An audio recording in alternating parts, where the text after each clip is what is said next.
साल 2012 की बात है।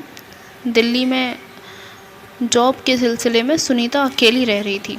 कंपनी के पास ही एक पुराना 2 मंजिला मकान था जिसका ऊपरी हिस्सा किराए पर मिलता था। जगह सस्ती थी और देखने में भी ठीक ठाक थी, इसलिए सुनीता ने तुरंत हाँ कर दी। मकान मालिक एक बुजुर्ग महिला थी, सफ़ेद बाल, पतली काया, हमेशा हल्की सी मुस्कान। उन्होंने घर दिखाते हुए कहा, सुनीता, रात को बरामदे में मत निकलना वरना ठंड लग जाएगी। सुनीता को ये सब अजीब लगा, लेकिन उस समय उसने सोचा कि शायद बुजुर्ग महिला है, उनकी ये पुरानी आदत होगी लोगों की फ़िक्र करना। शिफ्ट होने के बाद रात में काफ़ी थकान थी तो सुनीता जल्दी ही सो गई। करीब आधी रात को अचानक उसकी नींद खुली। उसे लगा जैसे किसी ने कमरे का दरवाज़ा धीरे से खोला हो। लाइट जलाकर उसने देखा तो हल्का दरवाज़ा खुला हुआ था अपने आप ही, लेकिन बाहर कोई भी नहीं था। सुनीता ने दरवाज़ा बंद किया और वो फिर से सो गई। थोड़ी देर बाद ही अजीब अजीब सी आवाज़ें आने लगी। अगले कुछ दिनों में उसने बहुत कुछ अजीब हुआ और उसने बहुत कुछ ऐसा नोटिस किया जो नॉर्मल बिल्कुल भी नहीं था। रात के 1:30 के आसपास बरामदे से धीरे धीरे किसी के चलने की आवाज़ आती, जैसे कोई धीरे धीरे टहल रहा हो। शुरू में सुनीता ने सोचा शायद नीचे वाली आंटी होंगी जो कि नीचे रहती हैं, जो कि उसकी मकान मालिक थी। लेकिन एक रात हिम्मत करके सुनीता ने उठकर देखा, खिड़की से झाँक कर, कि बाहर कौन है, देखूं तो ज़रा, डेली कौन टहलने आता है। आंटी तो बुज़ुर्ग हैं तो वो इतना रात में तो आके टहलेंगी नहीं। तो उसने जब देखा, बरामदे में एक लंबी सी महिला खड़ी थी जिसके बाल चेहरे पर थे और शरीर से पानी टपक रहा था, जैसे वो अभी अभी नहा कर आई हो। वो बस चुपचाप उसी की ओर देख रही थी, बिना पलक झपकाए। सुनीता चीख भी नहीं पाई, बस दरवाज़ा बंद करके अंदर आ गई चुपचाप से, और चुपचाप आकर बिस्तर में आकर सिमट कर सो गई और सुबह का इंतज़ार करने लगी। सुनीता बताती है कि उसे रात बड़ी मुश्किल से कटी।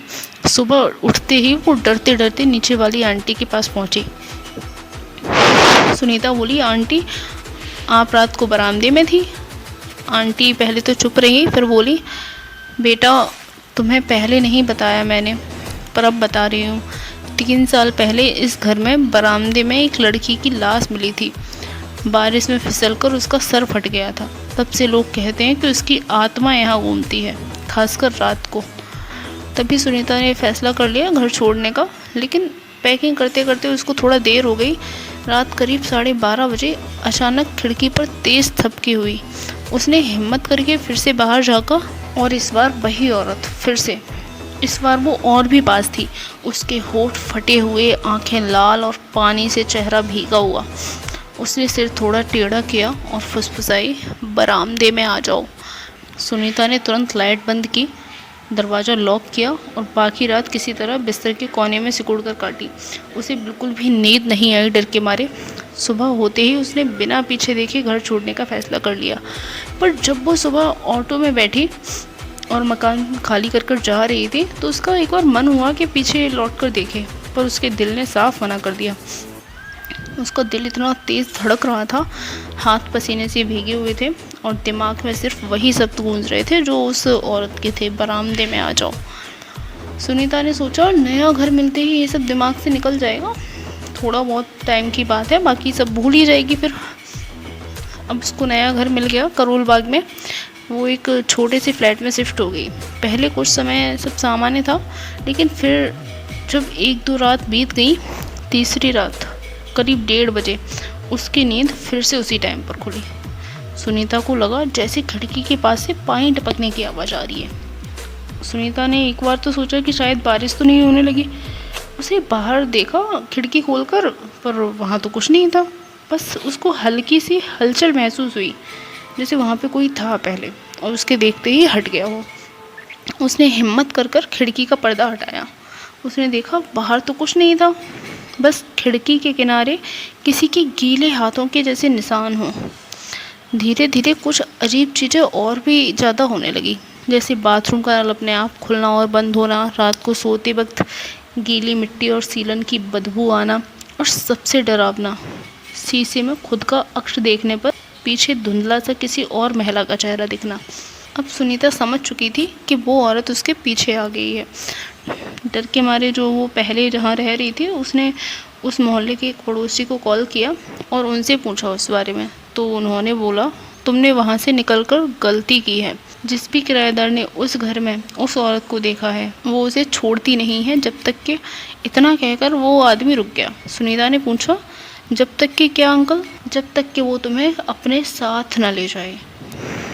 सुनीता जैसे उसकी बात सुनकर डर के मारे कांप गई। उसने तुरंत फ़ोन कर दिया। उस रात सुनीता ने सोचा डर डर कर जीने से अच्छा है एक बार सामना ही कर लूँ उसका। उसने लाइट बंद की और अकेले ही कमरे में बैठ गई। ठीक 1:30 बजे फिर से पानी टपकने की आवाज़ आई और कमरे के बाहर धीमे धीमे कदमों की आहट। उसका दिल इतनी तेज़ धड़क रहा था कि उसका सांस लेना मुश्किल हो गया। दरवाज़ा खुद ब खुद धीरे धीरे खुला और वही औरत अंदर आई। बाल भीगे हुए, लाल आँखें और होठ फटे हुए, चेहरा एकदम काला। और वो धीरे धीरे कदमों से सुनीता के पास आकर बोली बरामदे में चलो। सुनीता बताती है कि उसे कुछ भी नहीं पता उस रात उसके साथ क्या हुआ। बस अगली सुबह उसके दोस्तों ने उसे दरवाजे के बाहर बेहोश पाया। उसके पैरों के नीचे पूरा गीला हो रहा था, जैसे गीले हो जाते हैं पैर, हल्की सी स्किन सिकुड़ जाती है, वैसा ही जैसे वो पूरी रात बारिश में भीगी हो। उस घटना के बाद सीमा कुछ दिन अपने दोस्तों के घर रही, लेकिन डर जैसे उसकी रगों में बस चुका था। हर रात करीब 1:30 बजे सुनीता की नींद अपने आप ही खुल जाती, भले ही वो कहीं भी हो। कभी खिड़की पर पानी टपकने की आवाज़ सुनाई देती, कभी दीवार के उस पार से सिसकियाँ सुनाई देती। सुनीता के दोस्त ने उससे कहा तू चाहे मान या ना मान, ये सब तब तक ख़त्म नहीं होगा जब तक तू उस जगह वापस नहीं जाती।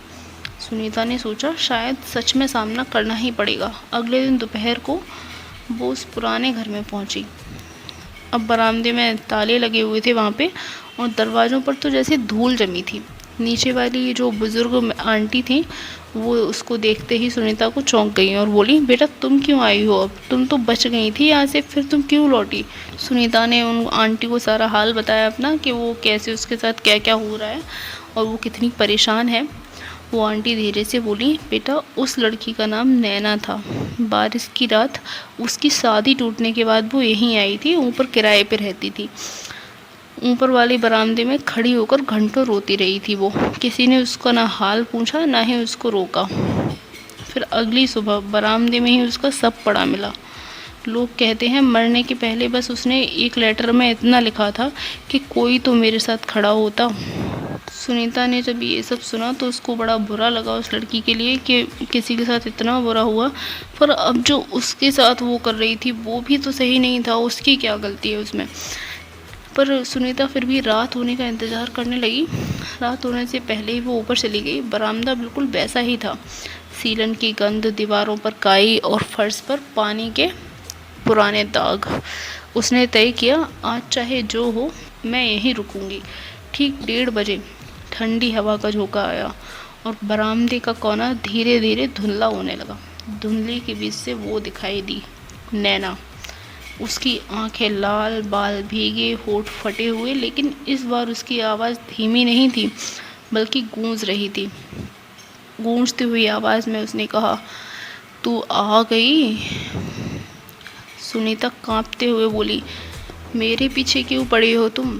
तभी नैना उसके इतने करीब आ गई कि उसकी सांसें सुनीता की गर्दन को छू रही थी। और नैना बोली क्योंकि तूने मुझे देखा है और जो मुझे देख ले वो खाली हाथ नहीं जाता। सुनीता पीछे हटने लगी, लेकिन उसके पैर जैसे ज़मीन में धंस गए थे। नैना ने उसका हाथ पकड़ा और उसे उसी पल अपने कानों में पानी के तेज़ बहने की आवाज़ आई। सुनीता ने नीचे देखा, बरामदे का फर्श पानी से भर रहा था और पानी में जैसे खून मिलकर एकदम लाल हो रहा हो। सुनीता को नहीं पता कि उसके बाद क्या हुआ। जब उसे होश आया तो वो अपने बिस्तर में थी, नए वाले घर में।